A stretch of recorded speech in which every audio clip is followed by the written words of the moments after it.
Tayo ay muling mag-aaral sa libro ng Mateo ngayong hapon po na ito. Ating pong babasahin naman at pag-aaralan mula sa libro ng Mateo 16 hanggang 23. Ating pinamagatang ating pag-aaralan ang tupa at lobo. Tupa at lobo. Sa mga kabataan dito at siguro sa even mga matatanda rito, yung lobo rito, hindi yung lobo na hinihipan, ha? Okay, ito yung lobo o sa ibang bersyon ng ibang Biblia, asong gubat. Gubat aso. Sa English, wolves. Hindi ito yung lobo. Okay? Maaari ko po ba kayo anyayahan lahat? Tayo po'y magsitayo. Basahin po natin ang ating pag-aaralan sa hapon na ito. Kung umandar ang PowerPoint ko. Yan. Okay. Kapatid, patulong na lang. Parang hindi ko makagat minsan. Okay. Mateo 16 hanggang 23. Tingnan ninyo, isinusugo ko kayo na parang mga tupa sa gitna ng mga asong gubat. Kaya't maging matalino kayong gaya ng ahas at maamo na gaya ng kalapati. Mga alagad ko, mag-ingat kayo sapagkat kayo'y darakpin at isasakdal sa mga Sanhedrin. Hahagupitin kayo sa kanilang mga sinagoga.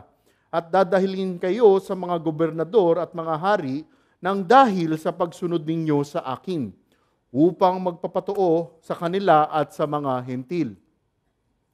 Sa pagkakataong iyon, huwag kayong mabahala kung ano ang inyong sasabihin o kung paano kayo magpapatotoo, sapagkat ito'y kusang ipagkakaloob sa inyo. Hindi kayo ang magsasalita, kundi ang Espiritu ng inyong Ama ang magsasalita sa pamamagitan ninyo. Ipagkakanulo ng kapatid ang kanyang sariling kapatid upang ipapatay. Gayon din ang gagawin ng ama sa kanyang anak, at lalabanan ng mga anak ang kanilang mga magulang at ipapapatay ang mga ito. Kapopuotan kayo ng lahat dahil sa pagsunod sa akin. Ngunit ang mananatiling tapat hanggang wakas ang siyang maliligtas. Kapag inusig kayo sa isang bayan, tumakas kayo sa kasunod. Tandaan ninyo, bago ninyo mapuntahan ang lahat ng bayan ng Israel, darating na ang anak ng tao. Tayo po ay magdasal. Diyos amang makapangyarihan, pinupuri ka namin dahil tunay kayo ay tapat. Datapwat kami ay hindi tapat, kami ay makasalanan, patuloy po ninyo kaming inaalagaan, patuloy po ninyo kaming tinutulungan at tinuturuan. Panginoon, aming dasalin sa hapon na ito, naway buksan po ninyo ang aming mata, isipan at puso na aming lubusang maintindihan ang inyong mga katuruan at katotohanan. Aking dasal, Panginoon, na sa hapon na ito, naway ako'y maging tapat lamang sa iyong banal na salita. At ang lahat ng ito ay tinataas namin sa ngalan ng inyong anak, Panginoong Hesukristo. Amen. Magsiupo po tayong lahat. Okay. Mabilis na pagbabalik-aral o pagbabalik-tanaw po lamang.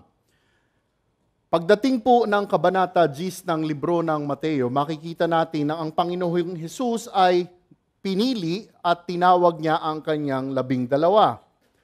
Binigyan niya rin ng kapangyarihan ang 12. Ang kapangyarihang mga ito ay ang kapangyarihang gumamot ng mga may sakit, gumamot ng mga may leprosy, bumuhay ng mga patay na tao at magpalayas ng demonyo. Ito po ang ibinigay niyang kapangyarihan sa kanila. Binigyan niya rin sila ng mga detalyado, mga utos kung paano sila hahayo at ibabalita ang ukol sa kanyang kaharian. Binigyan niya rin sila ng utos upang sila ay turuan na sila ay dapat lubusang magtiwala sa probisyon na manggagaling sa makapangyarihang Diyos. Patuloy pa rin niya silang tinuruan kung paano sila maghahanap ng mga taong nararapat bahagingan ng magandang balita ng Diyos. At alam po ba ninyo, ang misyon na kanilang gagawin, ang ministeryong kanilang papasukin, ay hindi magiging madali. ito nga ay punong-puno ng pagsubok, ito ay punong-puno ng problema. At yan po ang makikita natin sa hapon na ito. Dahil itinuturo ng Panginoong Hesukristo na daraan sa pag-uusig ang isang Kristiyano kung siya ay magiging tapat sa ministeryo. Muli, itinuturo ng Panginoong Hesukristo na daraan sa pag-uusig ang isang Kristiyano kung siya ay magiging tapat sa ministeryo. Hahatiin ho natin sa 3 bahagi ang ating pag-aaralan ngayong hapon. Ang unang bahagi ang ano ang babantayan, verse 16 hanggang 18. Ang ikalawang bahagi, ano ang aabangan, verse 19 hanggang 22. At ang ikatlong bahagi, ano ang kautusan, verse 23. Umpisa na natin itong pag-aralan. Unang bahagi, ano ang babantayan? Verse 16, tingnan ninyo, isinusugo ko kayo na parang mga tupa sa gitna ng mga asong gubat. Kaya't maging matalino kayo gaya ng ahas at maamo na gaya ng kalapati. Verse 16, tingnan ho ninyo. Ang unang mga salita na sinasabi rito ay tingnan ninyo. Muli po silang tinuturuan. Sila ay sinasabihan na ito'y kanilang masusing pakinggan.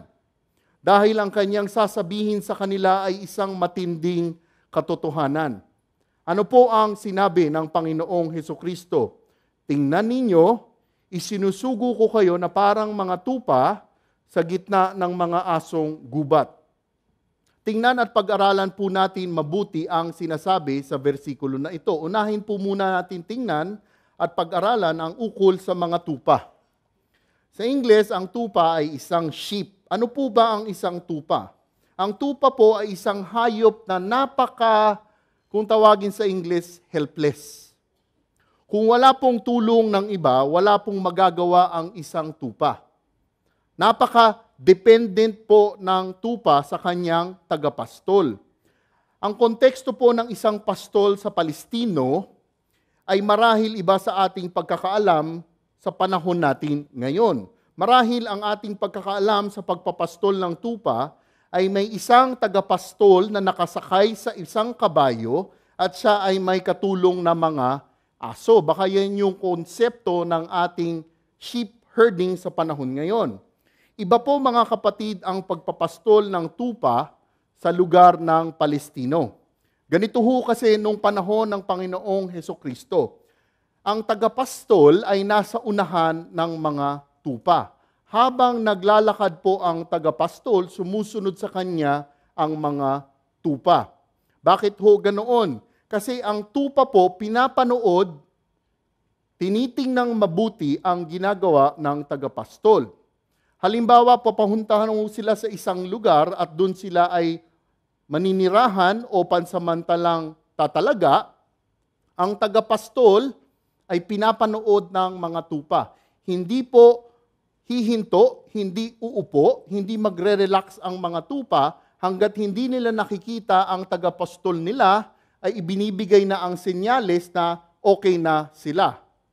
Hanggang ibigay ng tagapastol ang senyales na pwede na, doon pa lang magsisiupo at magsisikain ang tupa. Yan ho ang konteksto ng pag-aalaga ng tupa sa lugar ng Palestino. Isa pa ho, dahil nga napaka-nerbyoso din ng mga tupa, napaka-bilis po nilang matakot. Kung meron lang pong biglang lumitaw sa harap nila, natatakot na sila. At dahil nga ang bilis nila magulat, ito ay isang nagiging dahilan kung bakit sila lahat ay biglang nagtatakbuhan. Sa Ingles, ang tawag dito, stampede. At dahil sila ay nagsa-stampede, ano nangyayari? Marami sa mga tupa, ang bilis masugatan, ang bilis mabalian. Tulad nga ng sinabi ko kanina, sila ay mga helpless creatures. Sila din ay mga defenseless creatures. Bakit? Wala silang kakayanan pag-ingatan ang sarili nilang mga katawan laban sa mga kalaban. Ang tanging depensa lang nila ay ang kanilang pagtakbo. Ngunit ang isang matinding problema ay hindi sila mabilis tumakbo. Bakit? Napakapayat po kasi ng mga binti nila. Sila ay may pantaas na mataba, ngunit malatutpik na pangbaba. Ano pa po? Napakahina ng pangangatawan po ng mga tupa laban sa mga elemento. Ano po ang ibig sabihin nito? Palagi ang sinisiguro ng tagapastol ang kanilang dinadaanan. Bakit ho? Napakarami ho kasing mga damo sa Palestino na nakakalason para sa mga tupa. Sinisigurado ng tagapastol na habang naglalakad siya sa unahan, ay wala pong mga nakalalason na damo. Kaya't kailangan talaga nasa unahan ng tupa ang tagapastol nila. Napaka-prone din po ng mga tupa sa mga parasito at insekto. Meron po kasing isang klase ng langaw na sobrang nakaiirita para sa mga tupa. Sa English, ang tawag po yata dito ay blowfly. Madalas, makakakita kayo ng isang tupa na iniuumpog niya ang kanyang ulo sa puno o sa bato. Dahil naiinis siya sa mga langaw na umaalingaw-ngaw sa tenga at ulo, at dahil nga sa sobrang naiirita sila, inuumpugan nila ang ulo nila at ginagawa nila ito hanggang mamatay sila. Kung minsan naman po ang mga langaw na ito ay dumadapo sa mata at sa butas ng tenga. At doon sila mismo nangingitlog. At dahil nga nangingitlog ang mga langaw na ito sa mata at tenga, nagiging dulot ito ng pagkabulag nila at infeksyon ng tenga nila. Yan po mga kapatid ang kaunting background ukol sa mga tupa sa Palestino. At alam po ba ninyo, ang isa sa pinakamatinding problema ng mga tagapastol sa Palestino, walang iba kundi ang mga lobo. Tingnan po muna naman natin ang ukol sa mga asong gubat, ang ukol sa mga lobong tinutukoy dito. Ang mga asong gubat po, sa English ay sobrang vicious, sobrang wild, sobrang tindi, sobrang tapang po talaga. Meron nga po isang naitala sa loob ng isang gabi, nakapatay po ang 2 lobo ng 292 na tupa. Ganon po katindi ang mga asong gubat na ito. Ang katangian po ng mga lobo, ng mga asong gubat na ito ay umaatake po sila hindi po sa umaga, kundi sa kadiliman po, sa kinagabihan po sila umaatake sa mga tupa. Ang gagawin po ng mga asong gubat na ito ay kanilang kinakagat sa liig at binubuksan ang tiyan at kinakain nila ang mga atay ng mga tupa. At alam po ninyo, dahil nga po napaka-matatakutin ng mga tupang ito, siya rin muli ang nagiging dahilan kung bakit sila sabay-sabay nagsisitakbo at ganun din ang mangyayari sa mga tupa na nagkakabali-bali, nagkakamatay-matay dahil sa kanilang pagtatakbo. At dahil dito, lalo pa sila nababalian. Lalo pa sila nasasaktan. Mga kapatid, ang kapansin-pansin po dito, kahit ganito katindi ang pinsalang dinudulot ng mga asong gubat na ito, ng mga lobo na ito, alam ninyo, napakahirap po nilang makita at mahuli sa gitna ng pinsalang dinudulot nila. It was so hard to actually see and catch a predator in action. Kumbaga, para bang kapag umaatake sila, parang invisible sila. Ito ho ang ginagawa ng mga lobo sa Palestino. Ang tanong, bakit po tayo pumapasok sa ganitong detalye ukol sa mga tupa at ukol sa mga asong gubat na ito? Pihado nang ito ang itinuturo ng Panginoong Hesukristo sa kanyang mga disipulo, intinding-intindi nila ang katotohanang sinasabi dito. Dahil alam nila ang mga ukol sa tupa at sa mga lobo. Para bang ganito ang sinasabi sa kanila ng Panginoong Hesukristo, isusugo ko kayo. At para maintindihan ninyo ang katindihan ng gawain na ito, para kayong mga tupa sa gitna ng mga lobo. Hindi po mga tupa na may mga padating na lobo. Sila ay tupa sa gitna ng mga lobo. Di ko po alam sa inyo. Ang pagsasalarawan na ito ay hindi nakaka-excite para po sa akin. Ang pagsasalarawan na ang isang disipulo ni Kristo na kanyang isinusugo ay nasa gitna ng mga matatapang, pumapatay at mga matitinding lobo. Mga kapatid, ang pagsasalarawan pong ito ay nagpapakita ng panganib ng gawain ng isang disipulo ng Panginoong Hesukristo. Ang panganib sa ating paghayo, sa pagharap sa mundong kalaban at tumatanggi sa Panginoong Hesukristo. Alam po ba ninyo mga kapatid kung ano ang mas nakakalungkot at mas nakakatakot? Magugulat po kayo dahil kung minsan, kung hindi nga minsan, madalas, ang mga asong gubat, ang mga lobong ito, ay nasa loob ng mga simbahan ng Kristiyano. Sinabi nga ni Pablo sa libro ng Gawa 20:29, alam kong pagkaalis ko'y magsisipasok ang mababangis na asong gubat at walang patawad nilang pupuksain ang kawan. Mula na rin sa inyo'y may lilitaw na mga taong magsasalita ng kasinungalingan upang mahikayat na sumunod sa kanilang mga alagad. Naalala po ba ninyo yung turo sa libro ng Mateo na mga asong gubat na nagkukunwaring mga lobo? Nagkukunwaring tupa? Sa Mateo 7, versikulo 15. Mga kapatid, ang mga asong gubat na ito ay nakakalat at nakapaligid lamang sa ating mga Kristiyano.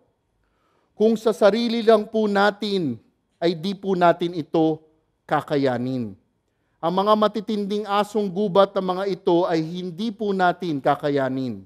Ang mga lobong palaban sa Panginoong Hesukristo, at iyan po ang dahilan kung bakit ang unang salita sa bersikulo na ito ay ano? Tingnan ninyo. Sa English nga, sinasabi dito, behold.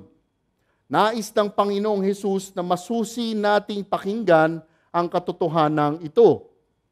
Matapos sabihin ng Panginoong Hesus na sila ay mga tupang nasa gitna ng matitinding asong gubat na ito, ngayon naman ay kanyang itinuturo kung ano ang nararapat na tugon nila sa mga kalabang ganito. Verse 16. Tingnan ninyo, isinusugo ko kayo na parang mga tupa sa gitna ng mga asong gubat. Kaya't maging matalino kayong gaya ng ahas at maamo na gaya ng kalapati. Maging matalino kayo gaya ng ahas. Sa mga taga-Ehipto, ang hayop na ahas ay simbolo ng talino. Sa mga sinaunang mga ninuno sa gitnang silangan, ang mga ahas ay simbolo din ng talino. Ang mga ahas ay kanilang itinuturing na maingat, matalino, magaling, umiwas sa mga tao. Alam nila kung paano para di mapansin ng tao. Tahimik at di mo basta-basta makikita dahil sa galing nito at talino. Nung ako nga ho ay medyo kabataan pa, ako'y naglalakad sa isang daanan na punong-puno ng damo. Sa gitna, lupa.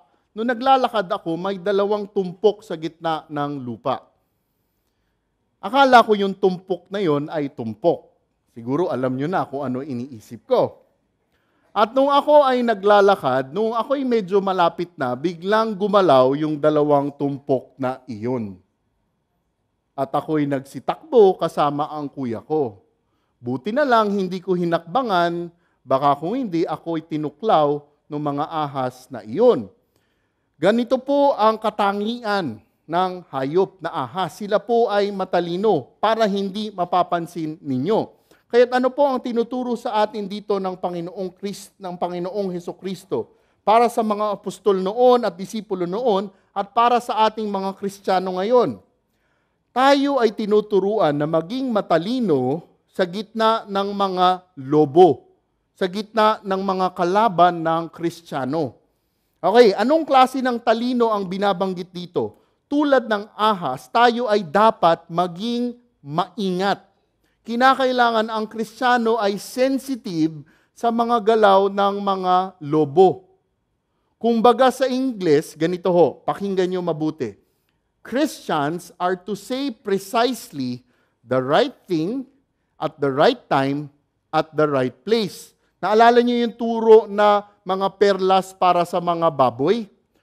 Hindi natin pwede ibigay ang mga mahalagang bagay ng Diyos sa mga hindi pinapahalagahan ang salita ng Diyos. Madalas kasi, maraming Kristiyano pa ang nag-uumpisa ng gulo sa mga kalaban ng Panginoong Hesukristo. Ngayon, ano pa po ang sinabi ng Panginoong Hesukristo? Kaya't maging matalino kayong gaya ng ahas at maamo na gaya ng kalapati. Maamo, sa Greko, akeraios. Okay, ang lumang tipan, salitang Hebreo. Ang bagong tipan, salitang Greko. Maamo, akeraios. Ang ibig sabihin nun, harmless, gentle. Napakaamo at cute po talaga ng mga kalapate. Nung bata, muli ako, mahilig ako mag-alaga sa kalapate. Sobrang gustong-gusto ko sila. Tinitingnan ko sila, kinakalinga ko sila, pinapakain ko sila. Pag lumilipad sila, umaakyat ako sa bubungan namin. Buti na lang hindi ako nalalaglag. Tinitingnan ko lang sila, bumabalik sa kulungan, papasok sa kulungan, papakainin ko po. Wala pa ho akong nakikita na kalapate na bigla na lang sinusugod at inaatake ang nag-aalaga sa kanya. At ito ang itinuturo sa atin dito, na ang mga Kristiyano ay katulad dapat ng mga kalapating tinutukoy dito. Harmless, gentle dapat tayong mga Kristiyano. Sa gitna ng mga asong gubat na ito, sa gitna ng mga lobong ito. Christians are not to create problems. Ngunit alam po ninyo, bukod sa pagiging harmless na tinutukoy dito, ang salitang Grekong akeraios ay may isa pa hong ibig sabihin. Ano ibig sabihin nun? Pag tingnan niyo yung salitang Greko na yon sa concordance, akeraios, ang ibig sabihin, unmixed, pure, puro. Ang konsepto po nito ay kailangan di magkaroon ng dumi o kahalo ang isang Kristiyano. Pag tiningnan nyo sa libro ng awit ni Solomon, 5 versikulo 2, sinasabi dito, aking mahal, aking sinta, na tulad ng kalapati, ubod ng linis at maganda. Ubod ng linis. Ang kalapati po ay simbolo ng purity, holiness at innocence. Ano po ang turo dito? Di lang dapat tayo maging matalino, di lang tayo dapat maging maamo, ngunit di din po tayo dapat makihalo at magkompromiso. We have to remain pure habang tayo ay nasa gitna ng mga asong gubat na ito. Di po dapat tayo palaban at di din po dapat tayo mahaluan ng kanilang karumihan. Madalas po kasi sa kagustuhan ng mga Kristiyano, nakatanggap-tanggap sa mga asong gubat na ito, bumibigay at nagkokompromiso ang mga tunay na Kristiyano. Akala kasi ng ibang Kristiyano ay ganon sila katalino. Sinasabi ng Panginoong Hesukristo, hindi dapat tayo ganito. Ngayon, matapos ipaliwanag ng Panginoong Hesukristo ang ukol sa mga asong gubat na ito, at kung paano dapat tayo makitungo bilang mga Kristiyano, ipaliliwanag naman ng Panginoong Hesus kung ano ang gagawin ng mga matitinding asong gubat na mga ito. Verse 17 hanggang 18, mga alagad ko, mag-ingat kayo sapagkat kayo'y darakpin at isasakdal sa mga Sanhedrin. Hahagupitin kayo sa kanilang mga sinagoga. Mga alagad ko, mag-ingat kayo. Sa English, ang sinabi rito, but beware of men. Ang mga asong gubat na ito na tinutukoy dito ay ano? Mga tao. Mga kalabang ito ay mga totoong tao. Ang katotohanan, ang laban natin ay espiritual. Ngunit ang kalaban natin na si Satanas at ang kanyang mga kampong demonyo Ang ginagamit ay mga tao sa mundo, men and women. Ibinibigay dito ng Panginoong Hesus ang detalye ng gagawin ng mga lobong ito, sapagkat kayo'y darakpin at isasakdal sa mga Sanhedrin. Hahagupitin kayo sa kanilang mga sinagoga.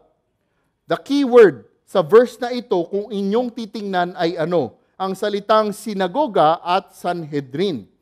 Ito, mga kapatid, ang mga importanteng salita dito. Bakit kamo?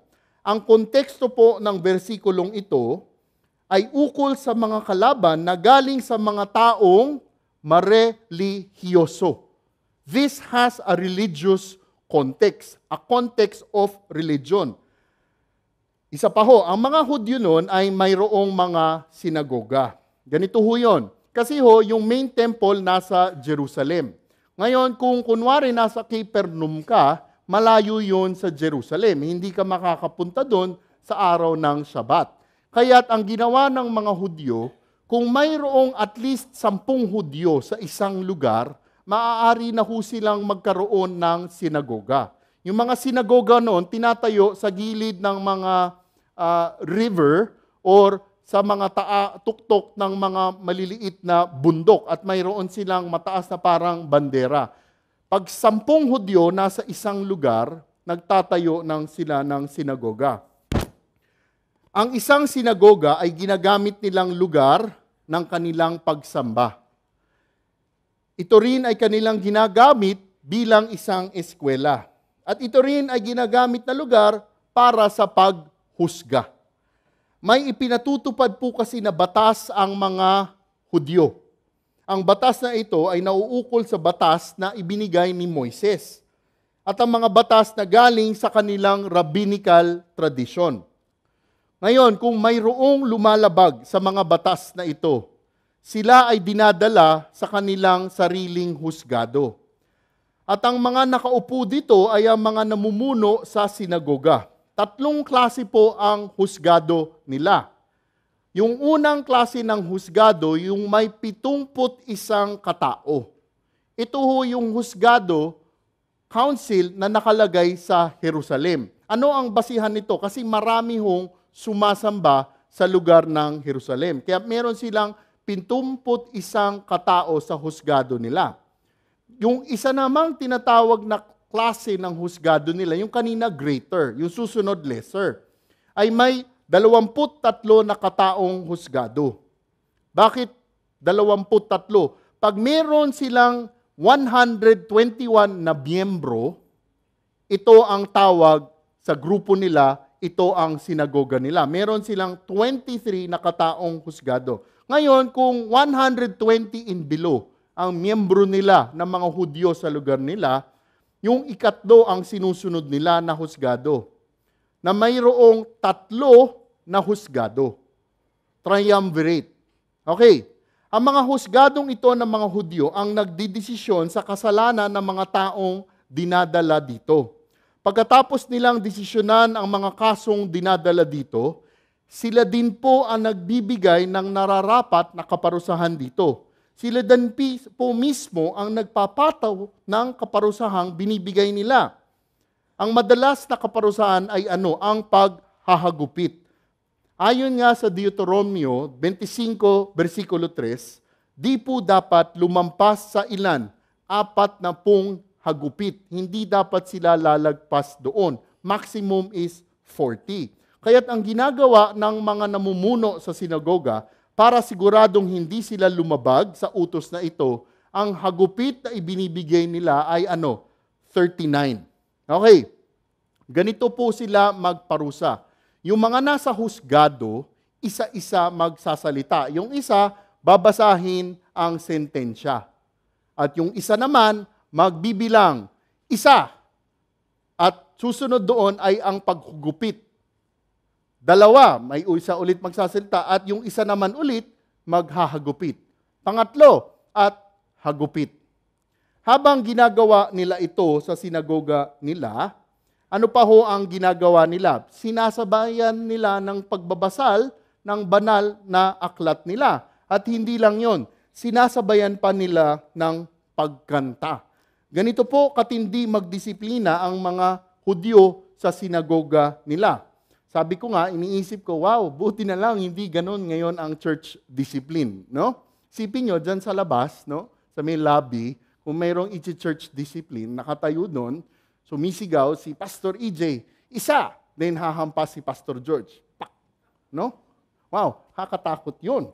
Okay, kaya ito po mga kapatid, ang sinasabi dito ng Panginoong Hesukristo. Ito po ang konteksto ng versikulong ito na sinasabi niyang, sapagkat kayo'y darakpin at isasakdal sa mga Sanhedrin, hahagupitin kayo sa kanilang mga sinagoga. Jesus told them to expect that they will be scourged in the synagogues. Sinasabi niya sa kanila ang katotohanan ito. Ang tanong, nangyari ba talaga ito sa mga unang disipulo at apostol at sa mga unang Kristiyano? Pag tiningnan nyo ang libro ng Gawa 5, versikulo 40, makikita ninyo na nangyari ito. Pag tiningnan ninyo rin ang Gawa 22, versikulo 19, ito rin ang sinabi ni Pablo. Bago nung kanyang conversion, si Apostle Paul na dating Saul, bago siya na-convert into a faithful follower of Christ, anong ginawa niya? Pumunta siya sa sinagoga, sa isang sinagoga, para ano? Para hagupitin ang mga Kristiyano. Nakalagay din sa 2 Korinto 11:24, sinasabi na mismong si Apostol Pablo ay 5 beses nahagupit. Kaya't nangyari po talaga ito noong unang simbahan. Mga kapatid, ano po para sa atin ang mga turo na sinasabi dito? How does this apply to us today? Anong itinuturo dito na katotohanan para sa atin? Mga kapatid, umasa din po tayo ng pag-uusig mula sa mga tao ng ibang relihiyon dito sa ating mundo. Christ taught it, expect it. Asahan po ninyo ito dahil ito po ang konteksto ng versikulo na ito. Ano po ang itinuturo ng Panginoong Hesukristo sa mga susunod na versikulo? Hahagupitin kayo sa kanilang mga sinagoga at dadalhin kayo sa mga gobernador at mga hari. Tingnan ho natin ito. Di lang po ang mga asong gubat na galing sa ibang relihiyon ang haharapin. Sinasabi din po dito, dadalhin din kayo sa mga gobernador at hari. Maging mga taga-gobyerno ay kasamang mang-uusig sa mga apostol at sa mga Kristiyano. Okay, gobernador ay lokal. Ang hari ay national.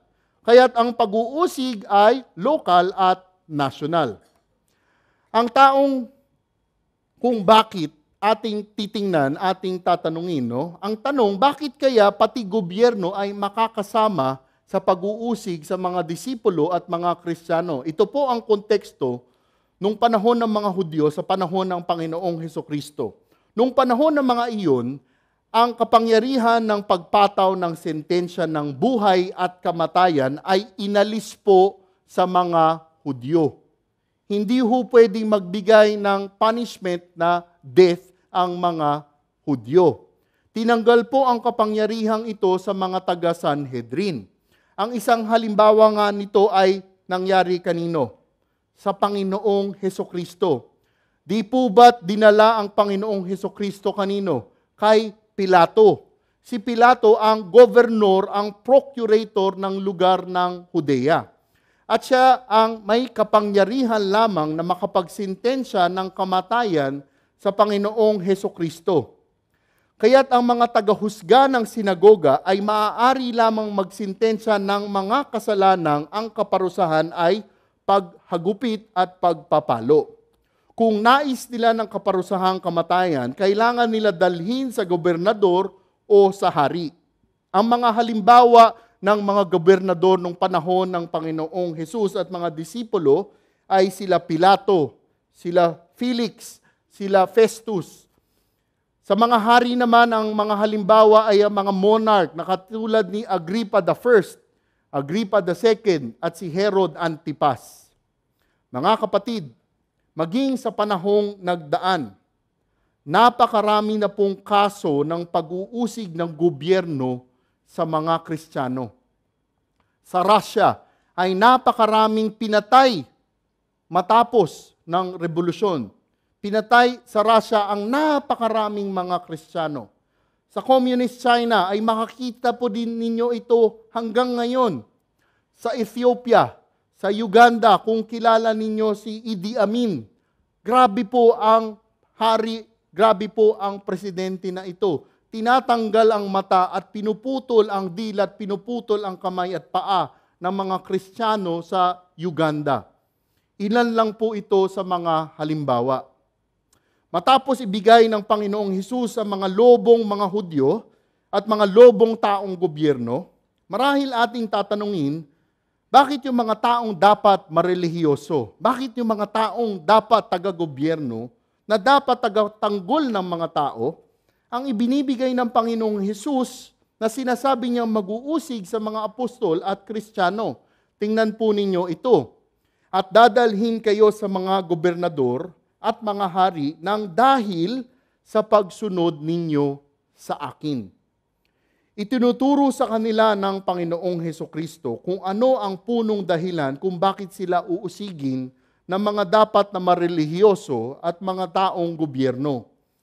Ito ay sa kadahilanang sumusunod sila sa Panginoong Hesukristo. Mga kapatid, ang turo na ito ay para sa mga apostol at disipulo noon at maging sa mga Kristiyano ngayon.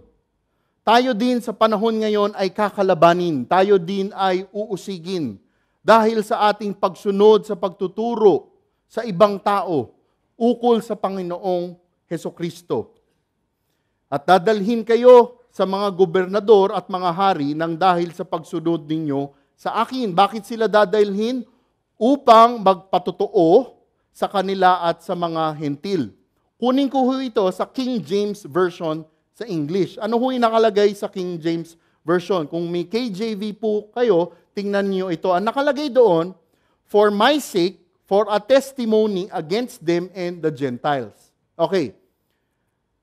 Tingnan ninyo yung salitang for a testimony against them and the Gentiles. Sinasabi po ditong uusigin sila ng mga husgado ng sinagoga at dadalhin pa sila sa mga gobernador at hari dahil sa kanilang pagsunod sa Panginoong Hesukristo. Dadalhin sila sa pagiging tapat nila sa pagtuturo ng magandang balita. At kung inyong papansinin, ang nakasulat po sa bersikulo na ito, ang testimonya nila, a testimony against them and the Gentiles. Ano ho ba ang gagawin ng mga apostol? Gagawin nila at sasabihin nila ang katotohanan. The truth that they are proclaiming, yung katotohanang sasabihin nila sa harap ng mga gobernador at hari ay hindi kaganda-ganda. It is unpleasant to the ears who will hear their message. Because it is a testimony against them and the Gentiles. Testimony sa Greko, marturion. Isang katibayan. Ipaliwanag ko ho ito. Nasubukan ninyo ho bang magbahagi na ng katotohanan ng banal na kasulatan?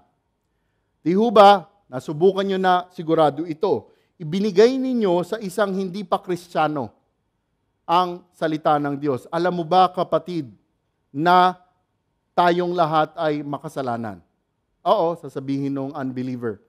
Alam mo ba, kapatid, na ang kaparusahan sa kasalanan ay kamatayan? Alam mo ba na ikaw ay pupunta sa impyerno? It will be a testimony against them. Sino yung sinabing against them? Sa mga Hudyo and the Gentiles. Sino yung sinasabi na Gentiles? Yung mga gobernador at mga hari. Pagtayo ng mga apostol na ito sa harapan ng mga tao na ito, ang patotoo nila ay hindi maganda sa mga tainga nila. Di pa sila makukontento sa pag-uusig na paghahampas. Ang konteksto na ito, ang mga lobo na ito, ang mga asong gubat na ito ay hindi titigil hanggang mapatay ang Kristiyano. Ito po ang katotohanang itinuturo dito, na nagbibigay ng pagsasalarawan na ang pag-uusig na haharapin ng Kristiyano ay hindi magtatapos at kung maaari man ay hahantong sa ating kamatayan. Ito ho ang unang prinsipyo.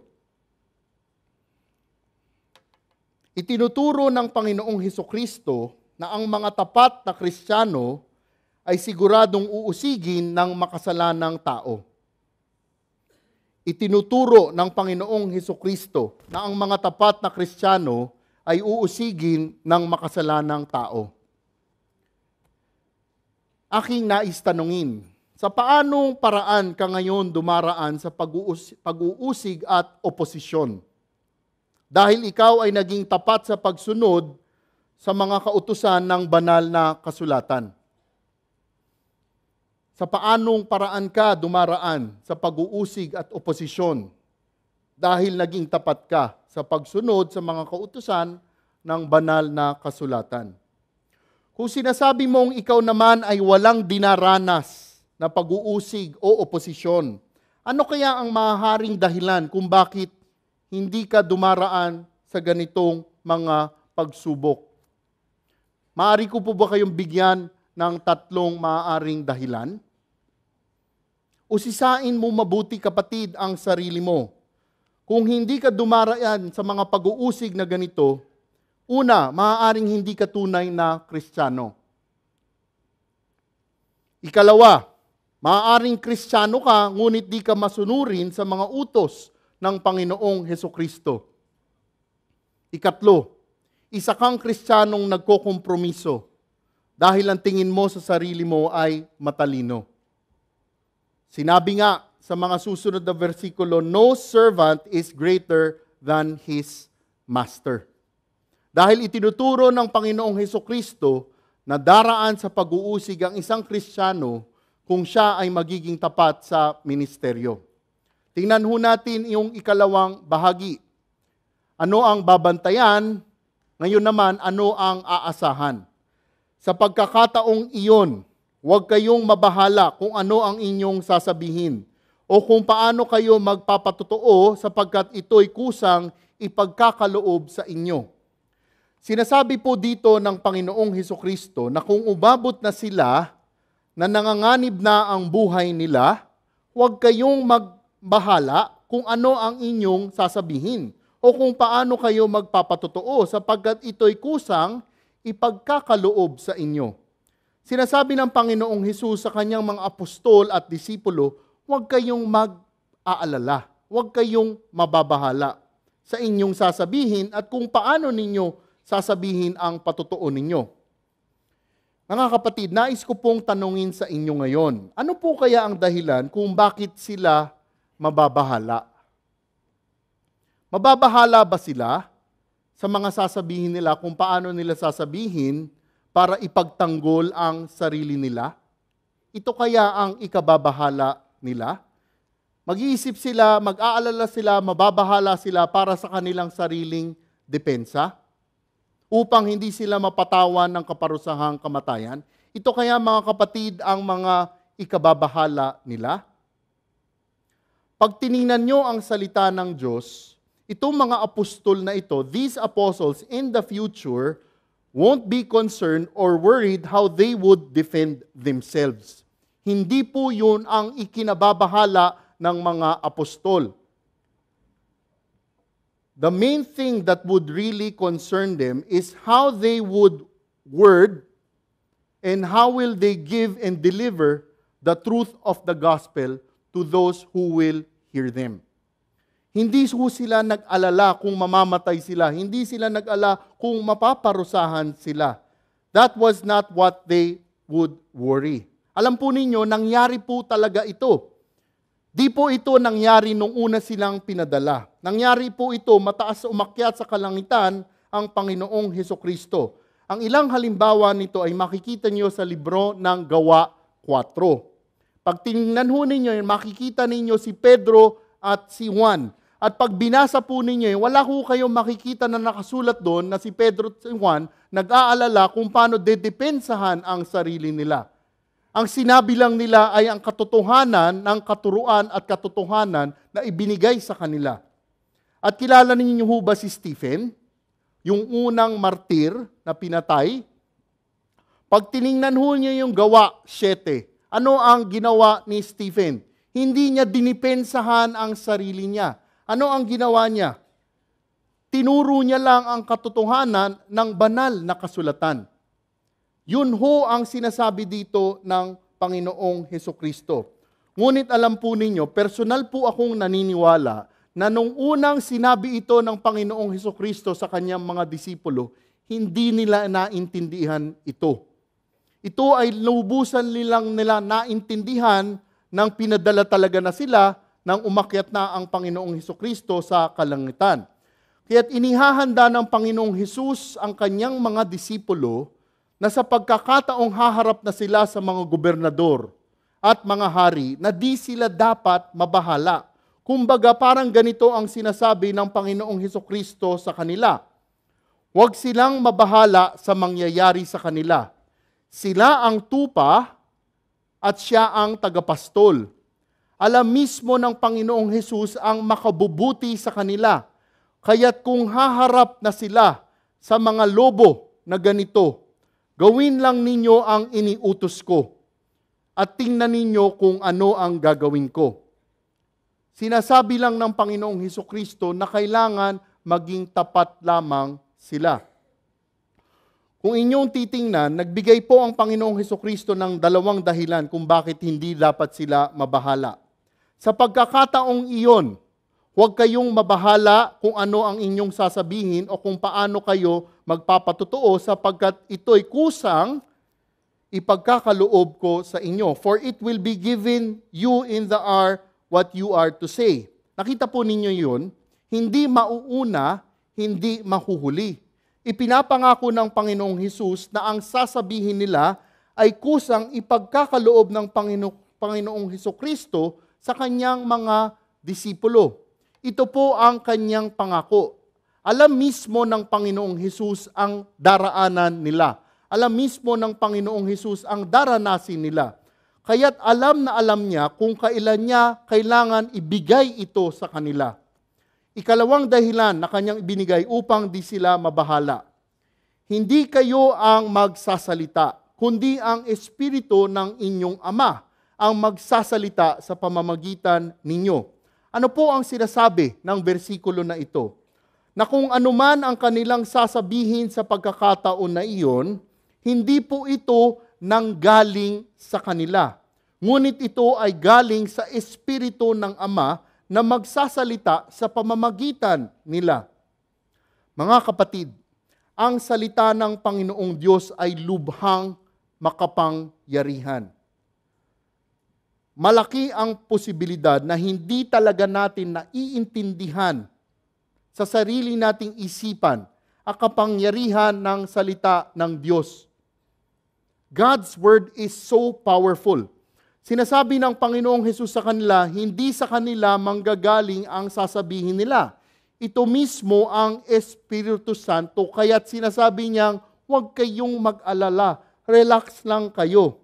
Alam ng Panginoon ang nararapat sabihin at kung papaano sasabihin. Kumbaga, buksan lang nila ang mga bibig nila. Ano ho ang konteksto na ito? Ano ho ang pagsasabuhay nito para sa atin ngayon? Kung nahaharap kayo sa isang matinding lobo, kung nahaharap kayo sa isang matinding kalaban ng Kristiyano, ano ang kailangan gawin mo? Ibigay mo lang ang katotohanan ng salita ng Panginoong Hesukristo. Ang problema ho kasi ngayon, maraming mga tao gustong ibagay ang salita ng Diyos sa mga tao sa mundo ngayon. Sinasabi nilang kailangan ayusin natin ang salita ng Diyos. Hindi ho yan ang sinasabi dito. Ang sinasabi dito, ang salita ng Diyos ay lubhang makapangyarihan. Just be faithful in studying. Just be faithful in proclaiming God's Word. And let the Holy Spirit work in the heart of the unbeliever.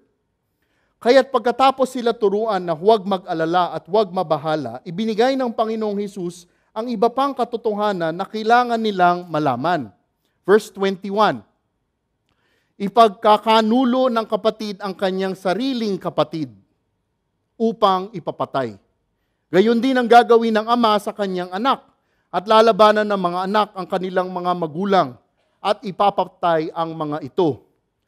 Matapos ituro ng Panginoong Hesus ang pag-uusig mula sa mga dapat na mga taong marelihiyoso. Matapos ituro ng Panginoong Hesus ang pag-uusig sa mga lobong galing sa gobyerno. Ituturo naman ng Panginoong Hesus ang pag-uusig na manggagaling sa sariling mga pamilya. Marahil ang iisipin ng mga apostol at disipulo noon na kahit na usigin sila ng mga taong marelihiyoso, kahit usigin sila ng mga gobyerno, at least mayroon pa silang alternatibo na mapupuntahan nila o matatakbuhan nila dahil pwede silang pumunta sa kanilang mga pamilya. Ngunit ano ho ang sinasabi dito? Ipagkakanulo ng kapatid ang kanyang sariling kapatid upang ipapatay. Mga kapatid, hindi po ito isang simpleng alitan ng magkapatid. Hindi ito ordinaryong sibling rivalry. Dahil ang katatapusan ng pag-aaway na ito ay ano? Ang kapatid na disipulo ay ipagkakanulo at ipapapatay. Ganun po katindi ang bersikulo na ito. Ito pa po, hindi lang magkakapatid ang tinutukoy dito. Gayon din ang gagawin ng ama sa kanyang anak. At lalabanan ng mga anak ang kanilang mga magulang at ipapapatay ang mga ito. Ang pag-aaway at alitan na isa pang binabanggit dito ay ang alitan at labanan ng ama sa anak, anak sa ama. At ano ang kahihinatnan nito muli? Ang kamatayan ng disipulo ng Panginoong Hesukristo. Sadyang kakaiba po talaga ang turo dito. Mga kapatid, ang pag-uusig ng isang Kristiyano ay makikita din ninyo mula sa sariling pamilya ninyo. Ito ho ang nakalulungkot dito. Diyos lamang po talaga ang may tanging alam kung gaano karaming pamilya na ang nagkaganito. Pero nakakatiyak po ako na napakarami po nito. I have heard of families disowning their child after their child turned to Christ. Tinalikuran at iniwanan ang anak nila dahil ang anak nila ay nagbago ng pananampalataya, nagbago ng paniniwala.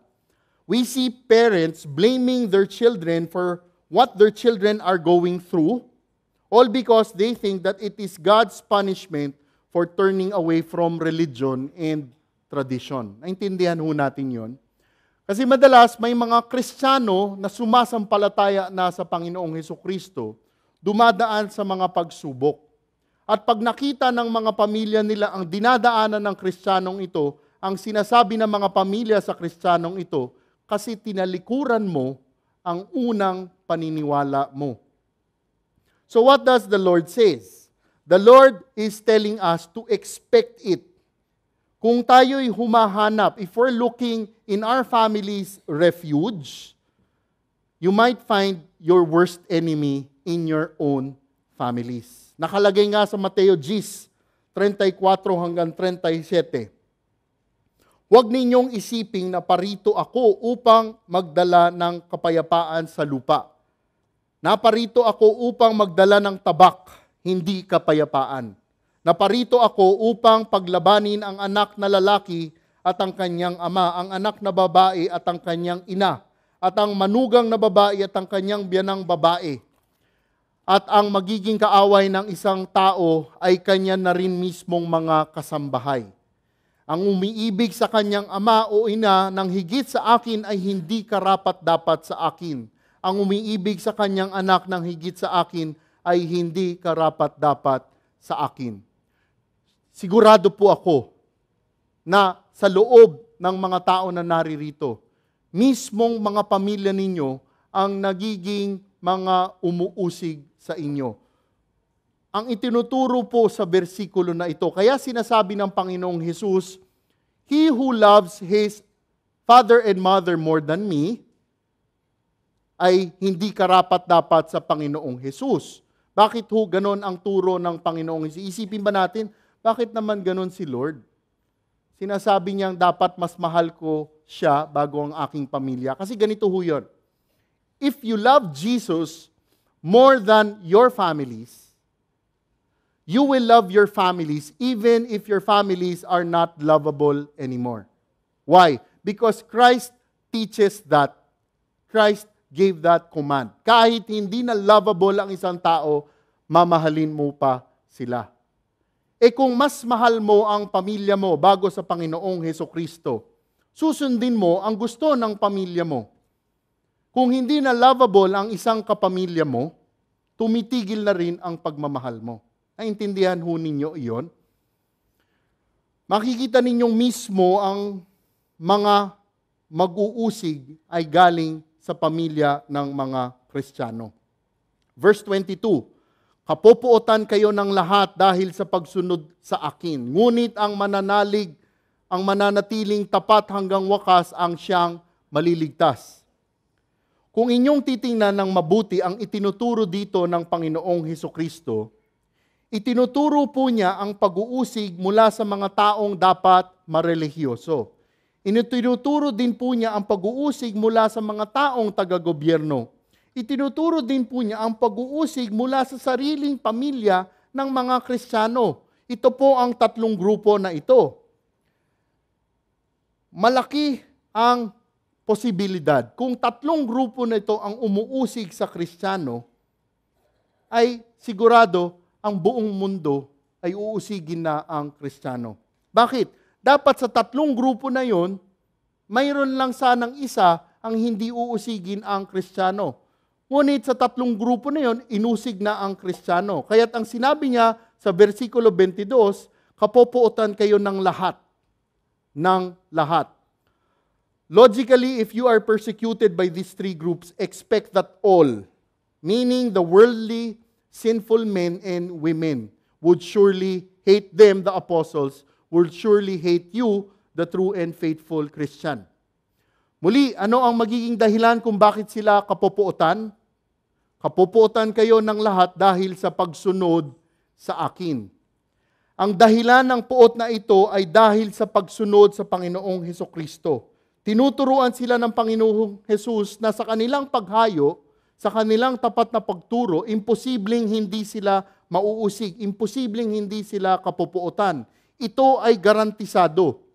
At pagkatapos niya sabihin ang lahat ng ito, ay may isa siyang itinuturo na kailangan nilang matutunan. Ngunit ang mananalig ng tapat hanggang wakas ang siyang maliligtas. Ano ang ibig sabihin nito? Manatatiling tapat hanggang wakas ng ano? Ang konteksto po na ito, hanggang wakas ng pagbalik ng Panginoong Hesukristo. So kapatid na Rico, ang ibig sabihin ba nito ay ganito? Kung malalampasan ko ang pag-uusig na ito, ay automatic ligtas na ako? Hindi po ganoon ang ibig sabihin nito. Ang ibig sabihin nito ay ganito. Kung sino man ang mananatiling tapat hanggang wakas, ito ay katibayan na totoong ligtas ka na. It really means if you survive, if you endure the persecution, that's a mark that you are truly saved. It is saying that endurance is a mark of genuine salvation. Those who are really saved, endure. Muli, ang konteksto po nito ay para sa mga tunay na disipulo. Tapat na nagtuturo ng katotohanan na galing sa Panginoong Hesukristo. At dahil sa tapat na pagtuturo na iyan, kaya sila inuusig, kaya sila kinapopuotan.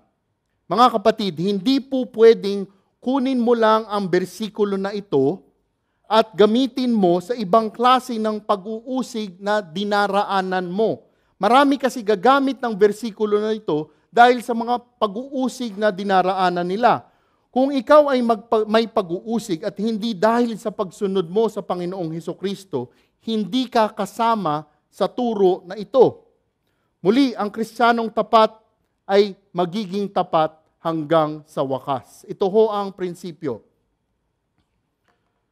Itinuturo ng Panginoong Hesukristo na di dapat mabahala ang mga tapat na Kristiyano habang sila ay nagsisilbi sa kani-kanilang ministeryo. Itinuturo ng Panginoong Hesukristo na di dapat mabahala ang mga tapat na Kristiyano habang sila ay nagsisilbi sa kani-kanilang ministeryo. Sa paanong paraan ka kung minsan na gusto mo na lang lumisan sa ministeryong iyong pinagsisilbihan dahil sa pag-uusig mong dinaraanan. Sa paanong maraan, kaminsan gusto mo na lang lumisan sa ministeryo mong pinagsisilbihan. O sa iba naman, sa paano mo na lang minsan gustong maging tahimik bilang isang Kristiyano dahil ayaw mo nang usigin ka ng ibang tao. O dili kaya, ano kaya ang maaaring humaharang sa iyo sa pagsilbi ng tapat sa isang ministeryo? Dahil kinakatakutan mo ang mga magiging resulta sa pagsilbi mo. Ano ang humaharang sa iyo? Ano ang kinatatakutan mo?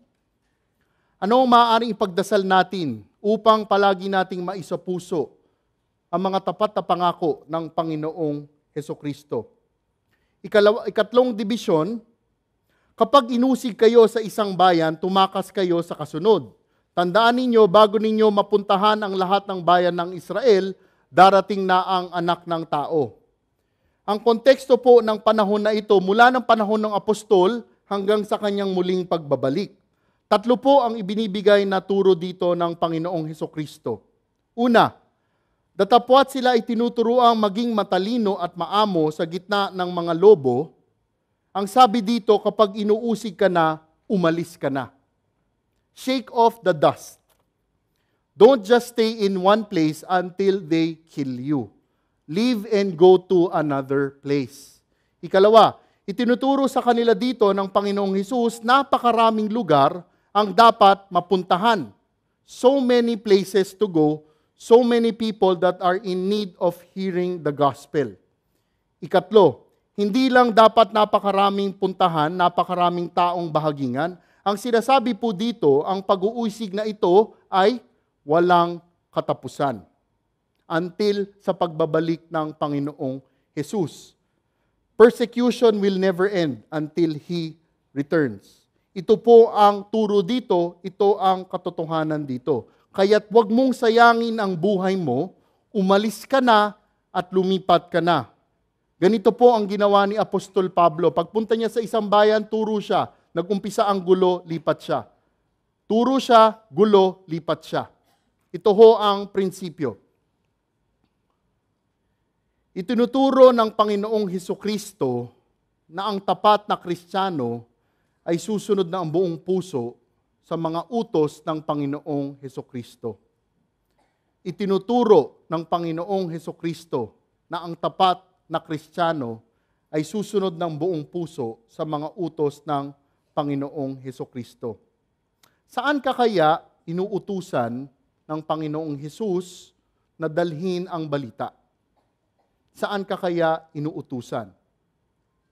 Ano ang maaaring ipagdasal natin ngayon upang ikaw ay laging maging tapat sa pagsunod sa Panginoong Hesus?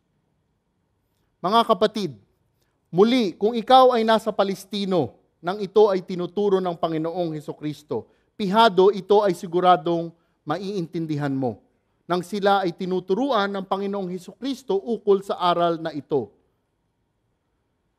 Pinapakita dito ng Panginoong Hesus para sa kanila noon at para sa atin ngayon na ang ating kahinaan, ang ating weakness and helplessness sa gitna ng mga lobo. Ngunit ang pinapakita at itinuturo sa atin ng Panginoong Hesus, hindi dapat tayong mag-alala. Hindi dapat tayong mabahala. Bakit kamo? Dahil siya ang tagapastol. He is the good shepherd. The shepherd already gave his life for us.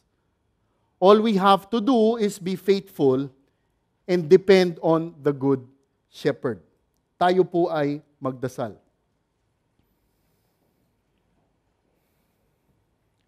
Diyos amang makapangyarihan, pinupuri ka namin dahil tunay kayo ay tapat. Pinupuri ka namin, Panginoon, dahil patuloy po ninyo kaming inaalagaan, patuloy po ninyo kaming tinuturuan.